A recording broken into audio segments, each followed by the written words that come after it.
Alors hier, j'ai écouté une émission pendant les nuits de France Culture sur Molière. Et on interrogeait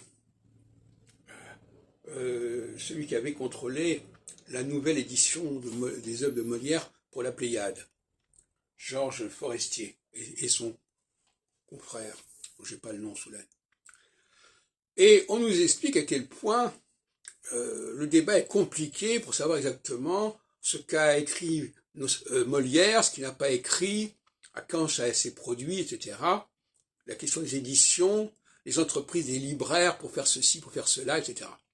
Notamment le rôle des rapports entre Molière et ses libraires, à la fois pendant sa vie, mais après sa vie aussi, certainement. Et moi, ça m'est pensé évidemment à Nostradamus, au siècle précédent, puisque Molière à partir du XVIIe siècle, Nostradamus au XVIe siècle.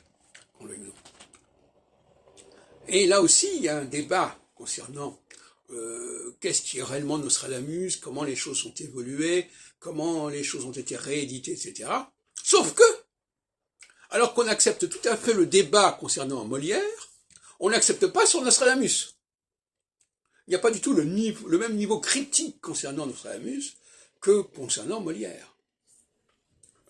J'ai passé les différents travaux universitaires et j'ai toujours rencontré des résistances, et c'est toujours encore le cas, à accepter qu'il faille avoir une approche critique des éditions, de ce qui est attribué à lui, des fausses éditions, des éditions remaniées, rajoutées, etc.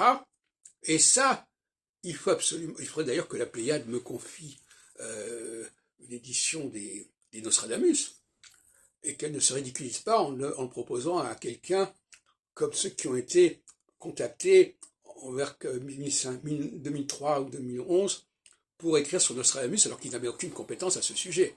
Bon, donc il faut souhaiter que l'on aille faire une édition critique, une véritable édition critique de Nostradamus. Même Pierre Brindamour n'y est pas parvenu. Loin de là, il n'avait pas encore tous les éléments. Quand il a publié en 1996, c'était posthume d'ailleurs, son édition critique des premières centuries de Nostradamus.